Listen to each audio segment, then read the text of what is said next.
Ce cours d'introduction à la médecine physique et de réadaptation constitue le premier d'une série de cours qui seront destinés principalement aux résidents de cette spécialité ainsi qu'à toute personne ayant un rapport de près ou de loin avec la MPR. Sans tarder, voici le plan de cette présentation. Nous allons commencer par aborder la question de la naissance des spécialités en médecine. Et de là, nous analyserons les raisons et les besoins qui ont abouti à la création de la médecine physique. Et puis, nous ferons un bref rappel historique sur l'introduction de la MPR en Algérie. La partie la plus importante de cette présentation est celle qui analyse les champs de compétences et la formation du médecin MPR, ainsi que le caractère interdisciplinaire de notre spécialité. Nous citerons vers la fin les principales sociétés savantes en médecine physique, chez nous et dans le monde, pour terminer avec une conclusion. Les spécialités médicales sont nées au XIXe siècle. La masse des connaissances médicales nouvelles était si importante que les médecins devaient se séparer en deux groupes. Les généralistes, qui savent l'essentiel de tout, et les spécialistes, qui savent presque tout dans un secteur limité. Le dictionnaire Littré nous définit le spécialiste comme étant un médecin qui se consacre principalement ou de manière exclusive au traitement de certaines maladies. On note tout d'abord que le divorce entre médecine et chirurgie remonte à l'Antiquité. Puis, parmi les disciplines d'esprit chirurgical, l'obstétrique s'isole, confiée auparavant à des matrones. Ensuite, la chirurgie viscérale, l'ophtalmologie, l'ORL et beaucoup d'autres. La discipline médicale, également, se scinde en plusieurs disciplines. Ces spécialités naissent évidemment en fonction des besoins de l'époque. Souvent, c'est la pathologie d'organes qui est à l'origine des spécialités comme la neurologie, la cardiologie, la gastro-entérologie.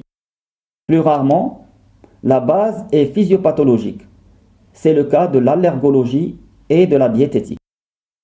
D'autres spécialités sont orientées contre un agent pathogène, comme l'infectiologie ou la phthysio. Aux étapes de développement de l'organisme correspondent des spécialités comme la pédiatrie ou la gériatrie. L'étude de l'environnement permet d'identifier la médecine du travail, la médecine du sport ou la médecine tropicale. Il existe enfin des spécialités médicales que légitiment des techniques d'investigation ou de traitement sophistiquées, de maniement difficile ou de prix de revient élevé. Le radiodiagnostic et la radiothérapie en sont les chefs de file. Maintenant, on arrive à la situation où il y a soit altération ou perte de la fonction de l'organisme. Fonction qui peut être motrice, sensorielle, cognitive, sociale ou autre. Jusqu'au XXe siècle, il n'y avait aucune spécialité médicale qui prenait en charge ce type de conditions, ainsi que ses conséquences, aussi bien sur l'individu que sur son environnement. Le sujet était alors livré à lui-même ou à sa famille. Le monde médical ne s'intéressait pas ou peu à ces malades. Ceci était à l'origine de la création au XXe siècle de la rééducation et la réadaptation fonctionnelle. C'est une véritable médecine de la fonction. Elle ne se réfère pas à un organe ni à une étiologie, mais à un individu dont les déficiences sont responsables d'incapacités fonctionnelles et parfois de handicap. Pour bien comprendre les notions qu'on vient de citer, on doit revenir à la classification internationale des handicaps, déficiences, incapacités et désavantages, proposée par l'OMS en 1980. Une classification se basant sur le modèle de Wood. Comme conséquence d'une maladie ou d'un traumatisme, on aura une déficience, qu'on appelait auparavant infirmité, une déficience ou une altération du fonctionnement d'un organe ou d'un système. Ce dysfonctionnement sera évalué par rapport au fonctionnement habituel de cet organe.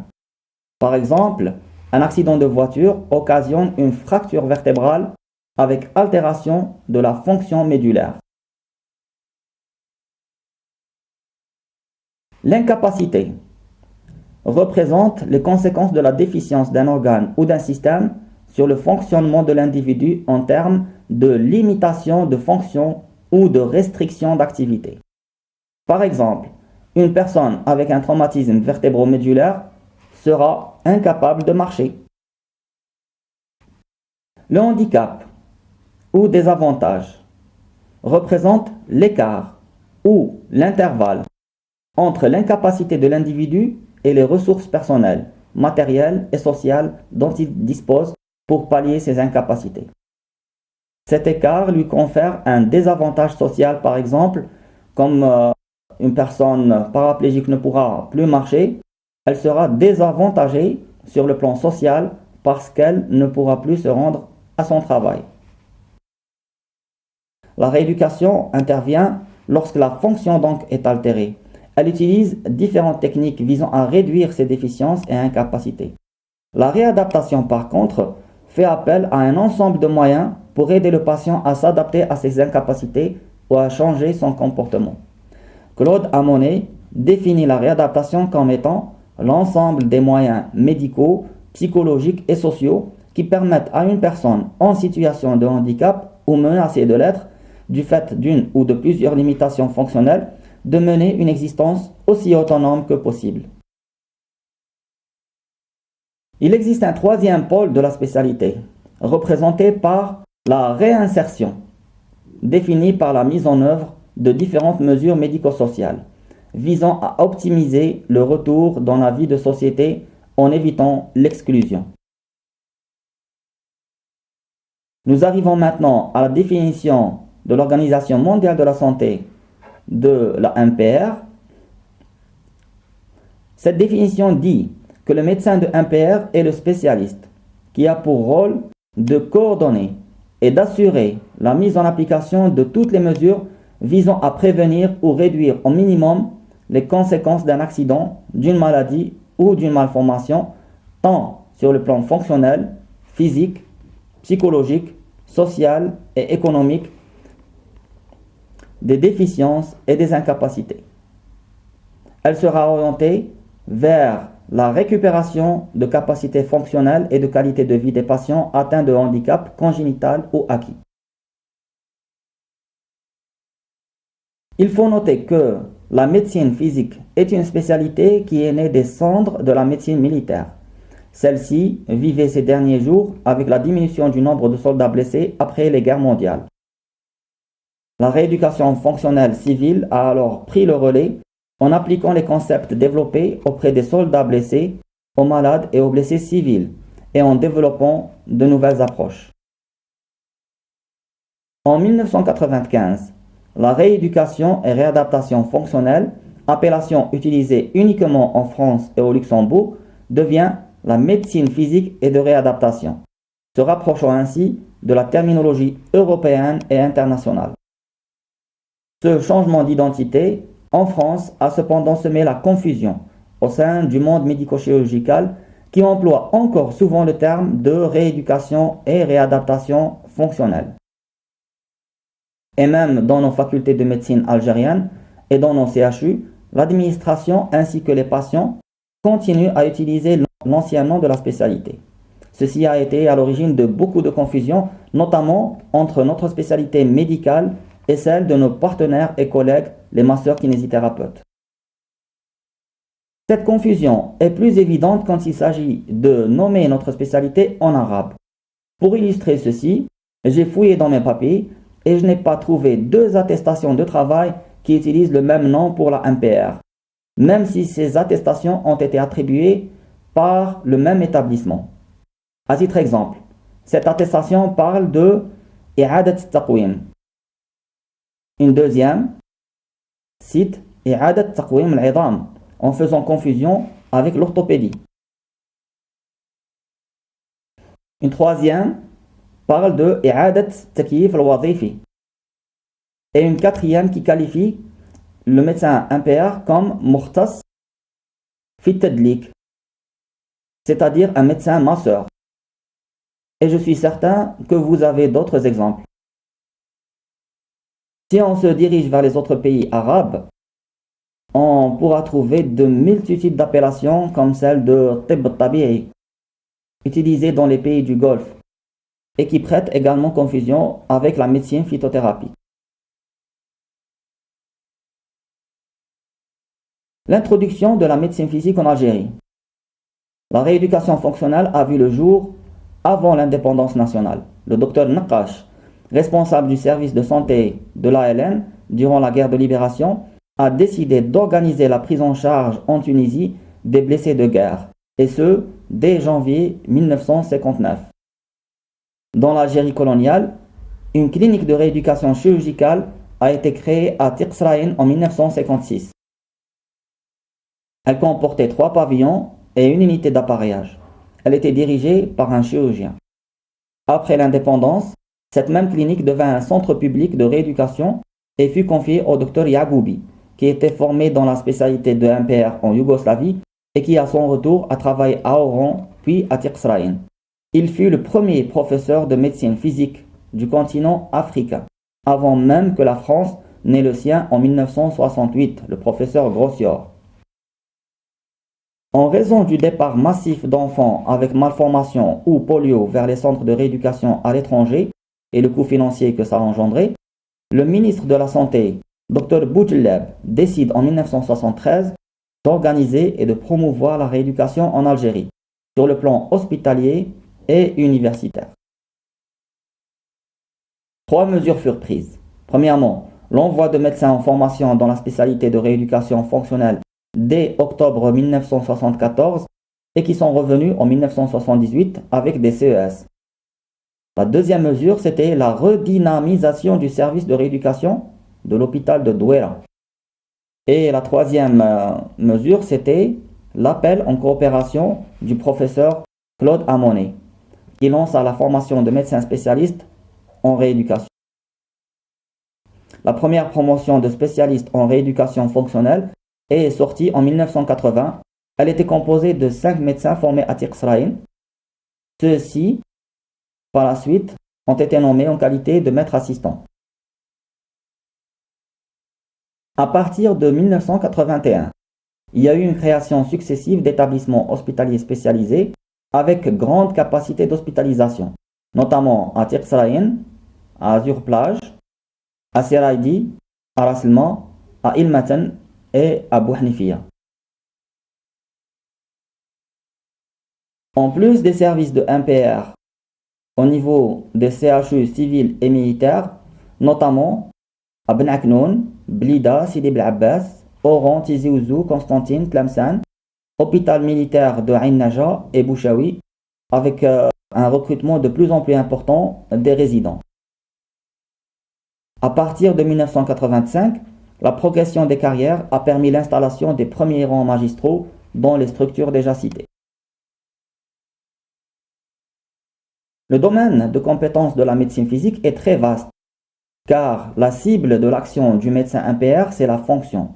Celle-ci peut être altérée de plusieurs manières et durant des âges différents. Les principaux champs d'action de notre discipline sont les suivants. Les spécialistes en MPR sont appelés à intervenir sur des situations dans le domaine de l'appareil locomoteur, comme les arthrites chroniques de l'enfant ou de l'adulte, l'arthrose, les arthropathies hémophiliques, les déformations et les douleurs du rachis, la traumatologie, notamment sportive, les suites de traumatismes et d'interventions chirurgicales, etc. Le domaine du système nerveux est très vaste. Il comprend aussi bien des pathologies centrales, les accidents vasculaires cérébraux, les lésions médulaires, les maladies neurodégénératives, que les atteintes périphériques, traumatiques ou inflammatoires. Dans le domaine cardiovasculaire et respiratoire, l'objectif est surtout le réentraînement à l'effort des insuffisances vasculaires et respiratoires, en prenant bien sûr toutes les précautions nécessaires à ce type de pathologie.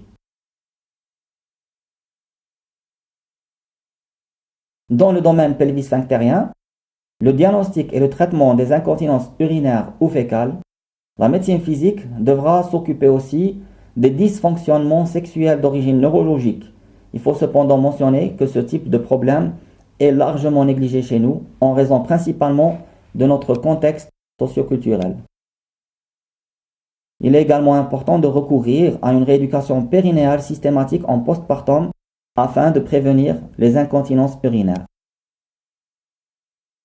Il existe par ailleurs une multitude de nouveaux domaines dans lesquels la MPR apporte de précieuses contributions, comme celui de l'expertise médicale, la gériatrie, la cancérologie, les brûlures, l'obésité, les problèmes de déglutition, les problèmes des fonctions supérieures comme la réhabilitation dans le domaine de la communication et de la mémoire.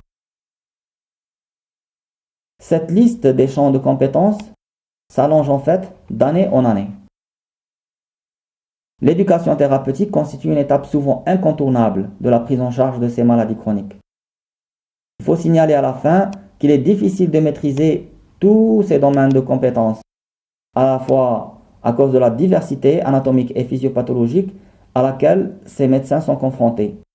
Il sera alors judicieux de se spécialiser dans un domaine particulier et d'acquérir un niveau d'expertise satisfaisant. Et pourquoi pas ne pas penser à la création de centres de référence nationale avec des niveaux d'excellence dans un domaine particulier, notamment concernant la prise en charge des maladies rares, comme le syndrome de Marfan ou la maladie d'Ehlers-Danlos, ou les maladies de surcharge, mais aussi les syndromes polymalformatifs. Par ailleurs, le médecin MPR est appelé à acquérir des savoir-faire spécifiques en fonction de son orientation de prédilection. Par exemple, l'appareillage, les prothèses pour les amputés, les attelles et orthèses, y compris en podologie, la prescription des aides à la marche et des fauteuils roulants. Le médecin MPR peut également pratiquer des thérapeutiques manuelles, comme l'ostéopathie, bien sûr s'il a bénéficié d'une formation spécifique. L'usage de la toxine botulique pour le traitement de la spasticité et des dystonies est aujourd'hui très courant dans les services de MPR. Le médecin MPR peut également, après une formation spécifique, réaliser des examens d'exploration, comme l'électromyographie, les examens urodynamiques et l'échographie ostéo-articulaire. La formation de résidanat en médecine physique se déroule en 4 années, durant lesquelles, au niveau des centres hospitalo-universitaires et certains EHS, le futur spécialiste va acquérir des compétences en matière de connaissance de l'anatomie et de la physiologie pour pouvoir réaliser une analyse clinique rigoureuse, lui permettant de déterminer par un examen clinique approfondi les déficiences qui gênent réellement le patient et les restrictions d'activité et des participations qui en découlent. Il proposera alors une prise en charge qui sera la plus adaptée, qu'elle soit médicamenteuse, physique, technique, humaine ou sociale. Le caractère souvent chronique des pathologies prises en charge par la MPR impose souvent l'intervention de nombreux acteurs du système de santé. Pour cela, la collaboration et l'interdisciplinarité est un gage de réussite de la mission du médecin MPR. Celui-ci va assurer la coordination de toute l'équipe au service d'un objectif clairement établi. L'objectif sera bien sûr discuté avec le patient et partagé par tous les intervenants. Il sera évalué de façon régulière. Cette collaboration se fait dans le domaine médical avec les spécialistes concernés par la pathologie traitée. Ça peut être un rhumatologue, un traumatologue, un neurologue ou autre spécialiste. Dans le domaine paramédical, le partenaire préféré des médecins physiques est le kinésithérapeute, mais parfois il est nécessaire de faire appel aux ergothérapeutes, aux psychométriciens ou aux appareilleurs. En fait, cette interdisciplinarité ne se limite pas à ces deux domaines. Elle peut s'étendre également vers le volet social. Le médecin physique peut en effet être considéré comme un trait d'union entre le médical et le social. La réadaptation sociale et professionnelle fait appel à différents intervenants, parmi lesquels les travailleurs sociaux, pour permettre le maintien ou la reprise des activités de la vie quotidienne. Cette interdisciplinarité devra être appliquée dans tous les centres hospitaliers et devra aboutir idéalement à la mise en place de réseaux de prise en charge de pathologies chroniques comme par exemple le traumatisme crânien grave, un réseau qui aura pour mission de prendre en charge le patient depuis le début de l'affection et jusqu'à la réinsertion socio-professionnelle. Les principales sociétés savantes qui représentent notre spécialité sont d'abord au niveau national, nous avons la Société algérienne de médecine physique et réadaptation, la SAMER. En France, la MPR est représentée principalement par la SOFMER, Société française de médecine physique et de réadaptation. En Europe, on retrouve the European Society of Physical Medicine and Rehabilitation. Aux États-Unis, the American Academy of Physical Medicine and Rehabilitation. Et enfin, nous avons la chance d'avoir une société internationale de médecine physique qui est l'ISPRM. En conclusion, nous dirons que la spécialité de MPR est une jeune spécialité. Elle évolue comme toutes les autres spécialités. Il est aujourd'hui important d'en définir la mission, les pratiques et les champs de compétences. La MPR aujourd'hui n'est plus la même qu'il y a 20 ans. Elle s'étend à des pathologies de plus en plus variées et nécessite le développement de nouveaux modes thérapeutiques et de nouvelles méthodes d'évaluation. L'Algérie compte aujourd'hui environ 400 médecins MPR dans le domaine public et privé.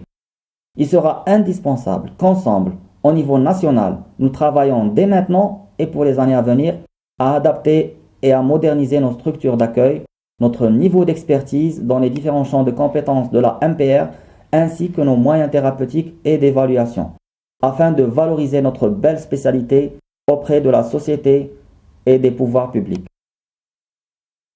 Voici quelques références et sites qui m'ont aidé à préparer cette présentation. À la fin, je vous recommande de visiter le site Réseau national des rééducateurs algériens, RENAR, sur ce lien. Vous pouvez vous inscrire gratuitement, je validerai votre inscription et vous allez trouver cette vidéo ainsi que beaucoup d'autres. À la prochaine, Inch'Allah.